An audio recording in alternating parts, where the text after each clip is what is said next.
Ini logo untuk apa ni? Hari Kemerdekaan. Kemerdekaan. Hari Kemerdekaan. 31 21 Ogos. Okey, 31 Ogos. Ogos. Tema tahun ini. Malaysia Prihatin. Tema Malaysia kita, Prihatin. Malaysia Prihatin. Prihatin. Okey, ini bentuk apa ni? Untuk love, Untuk hati. cinta. Bentuk hati. Logo ini berbentuk hati, melambangkan keprihatinan kerajaan Malaysia terhadap masyarakat yang berbilang kaum. Ini stigma bunga raya. Bunga kebangsaan. Bunga kebangsaan. Okey. Jadi stigma bunga raya ni membawa negara menuju ke mercu kejayaan. Ini maksud stigma bunga raya. Okey, yang titik ni ada 1, 2, 3, 4, 5. Ada 5 titik. 5 titik ni sebagai simbolik kepada 5 kelopak bunga raya. 5 kelopak bunga raya tu melambangkan 5 prinsip rukun negara. Tahu tak? Tu tahu. Cuba baca 5 tu. Kepercayaan kepada Tuhan. Kedua, Kesetiaan kepada raja dan negara. ketiga, Keluruhan perlembagaan. keluhuran perlembagaan. Keempat, Kedaulatan undang-undang. Undang-undang. kelima, Kesopanan dan Dan kesusilaan. kesusilaan. okey, kesopanan dan kesusilaan. Jadi itu 5 prinsip rukun negara lah untuk bahagian ini. Ada 7, 1, 2, 3, 4, 5, 6, 7. Okey, ada 7 jalur merah putih berbentuk hati untuk menunjukkan keberanian dan juga ketersediaan untuk menghadapi pelbagai rintangan. Warna biru tua. Tua, kesatuan hati rakyat Malaysia yang berbilang kaum. Bulan sabit.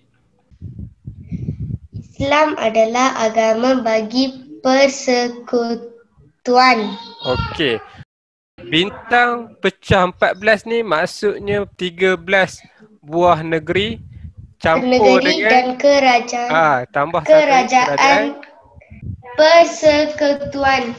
Persekutuan. Kita akan bincangkan untuk hari ini cara untuk memupuk perpaduan dalam kalangan rakyat Malaysia supaya hidup dalam keadaan yang harmoni. Bahagian B, 15 markah, masa yang dicadangkan 25 minit.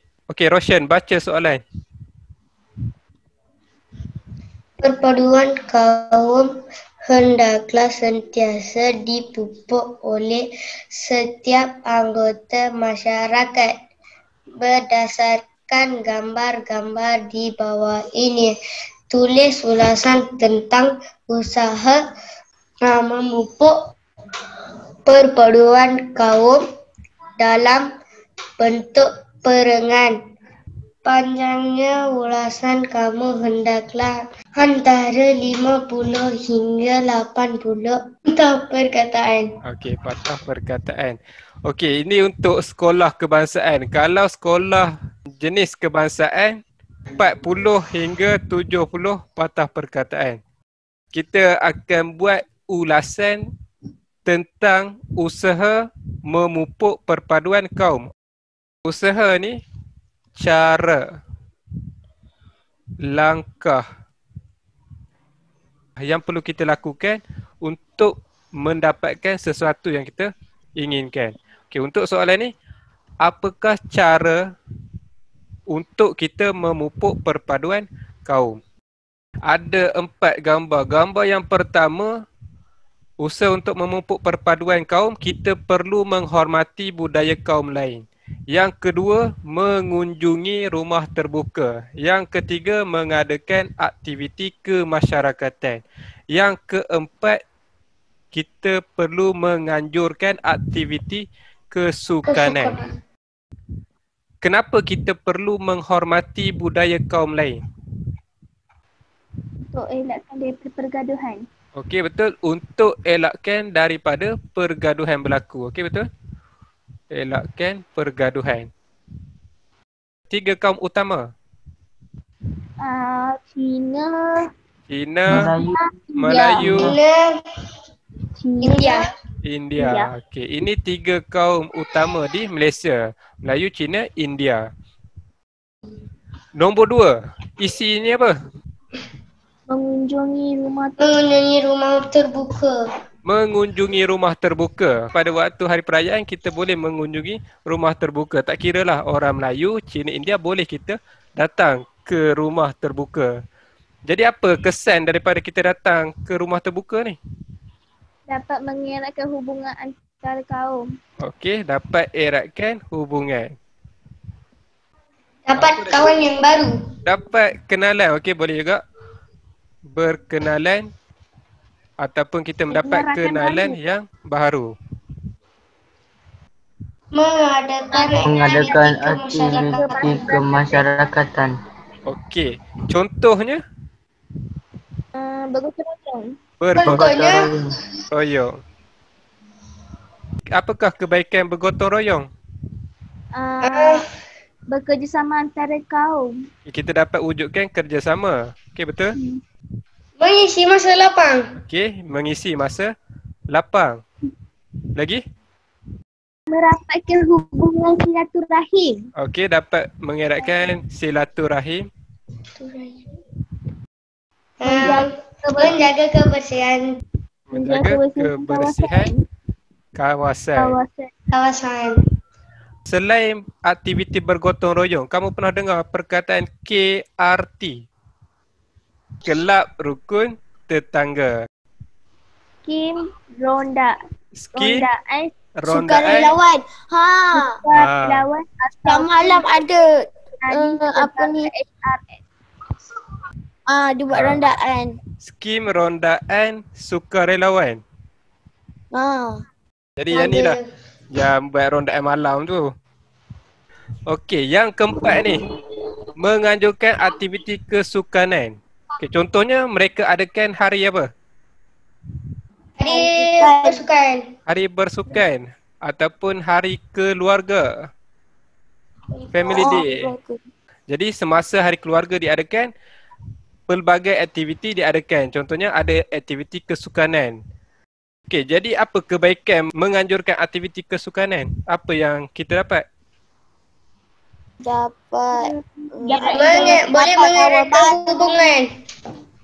Lagi? Dapat menjaga kesihatan badan. Okey, betul. Dapat menyihatkan badan. Lagi? Ini bekerjasama. Bekerjasama. Okey, betul. Kalau kita bersukan, kita mesti perlu ada sikap bekerjasama dalam pasukan kita. Contoh macam ni. Ni permainan apa ni? Saya tak tahu nama dia. Tak tahu. Tapi pernah main tak? Tak pernah main. Tak pernah main? Tengok nama Pernah main. tengok. Nama permainan ni terompah gergasi. Sumpah gergas. Tak tahu saya. Roshan tahu dengan Santia, gergasi. Gergasi. Kita tak tahu tu. Dia macam besar. Ya, besar. Perpaduan kaum hendaklah sentiasa dipupuk dalam setiap anggota masyarakat di Malaysia. Untuk ayat pengenalan, kamu buat satu ayat pun dah memadai. Kamu salin sahaja, kemudian kamu tambah frasa. Contoh saya salin, perpaduan kaum hendaklah sentiasa dipupuk dalam setiap anggota masyarakat. Yang ni saya salin saja, kemudian saya tambah frasa di Malaysia. Kemudian saya titik. Sudah dapat satu ayat pengenalan. Okey, untuk ayat pengenalan ni juga kamu boleh potonglah perkataan, tetapi perkataan tersebut tidak menjejaskan maksud ayat tersebut lah. Contoh, kita buang perkataan sentiasa. Jadi, perpaduan kaum hendaklah dipupuk dalam setiap anggota masyarakat di Malaysia. Pun betul ayat tu. Walaupun kita telah menggugurkan perkataan sentiasa. Antaranya, kita hendaklah menghormati budaya kaum lain untuk mengelakkan perselisihan antara kaum. Selain itu, kita digalakkan untuk mengunjungi rumah terbuka pada musim perayaan bagi merapatkan silaturahim. Terkait tu, merapatkan silaturahim tak kat tengah tu tambah merapatkan hubungan. Hubungan dengan silaturahim tu membawa maksud yang sama. Hubungan, maksud hubungan. Kalau silaturahim tu pun hubungan juga. Jadi gugurkan perkataan hubungan.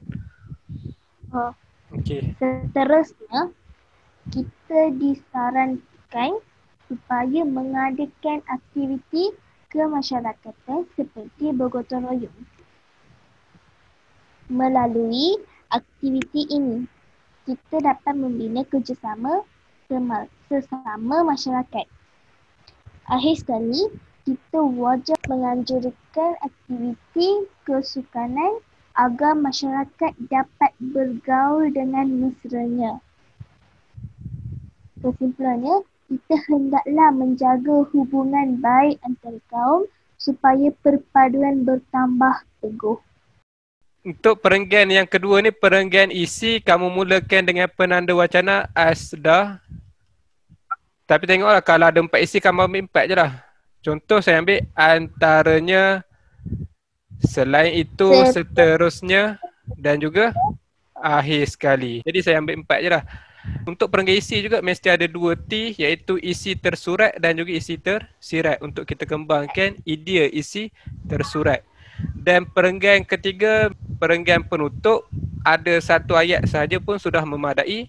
Kesimpulannya, siapa atau apa, buat apa, mengapa. Contoh, kesimpulannya, siapa kita, apa yang kita kena buat, hendaklah menjaga hubungan baik antara kaum. Mengapa? Supaya perpaduan bertambah teguh. Jadi selesai untuk ulasan. Ulasan tak perlu panjang lah. Antara 50 hingga 80 patah perkataan. Yang itu untuk sekolah kebangsaan. Sekolah jenis kebangsaan 40 hingga 70 patah perkataan. Irfan faham? Faham tu. Faham. Alif Irfan? Faham. Najla dengan Santia okey ya? Okey.